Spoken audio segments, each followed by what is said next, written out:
Hello movie lovers, మళ్ళీ మీ ముందుకు Kurukshetra part 2 వచ్చాను. పార్ట్ 1 మీకు ఆల్రెడీ రివ్యూ చెప్పాను. ఇది నెట్ఫ్లిక్స్లో అవైలబుల్గా ఉంది అండ్ తెలుగులో కూడా ఉంది. ద్రోణాచార్యుడితో ముగిసిన పార్ట్ 1 ఇక అశ్వత్థామతో స్టార్ట్ అవుతుంది పార్ట్ 2.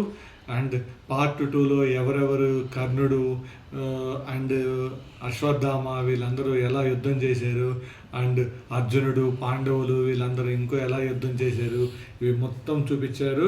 అండ్ యుద్ధం తర్వాత ఆ పరిస్థితులు, రాజ్యం ఏంటి, దుర్యోధనుడు ఏమయ్యాడు, ఇవన్నీ కూడా క్లియర్గా చెప్పారు.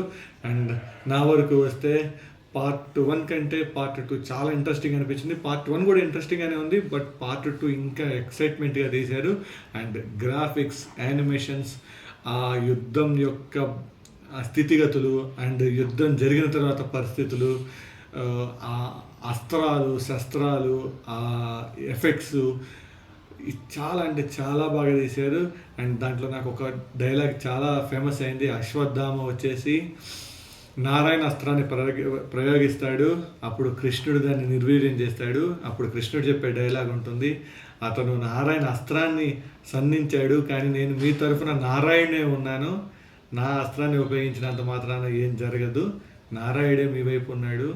అండ్ కౌరవులు నారాయణుడి సైన్యం కావాలా, నారాయణుడు కావాలా అని అడిగితే సైన్యం కావాలని తీసుకున్నారు. వాళ్ళకి తెలియదు ఆ నారాయణుడి శక్తి ఏంటి అనేది తెలియదు అని చెప్పే డైలాగ్ చాలా అద్భుతంగా అనిపించింది నాకు.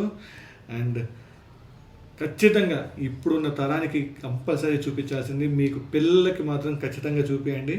మన ఇతిహాసాల గురించి ఖచ్చితంగా వాళ్ళు తెలుసుకోవాలి, కురుక్షేత్ర యుద్ధం గురించి తెలుసుకోవాలి. Thanks for watching, signing off.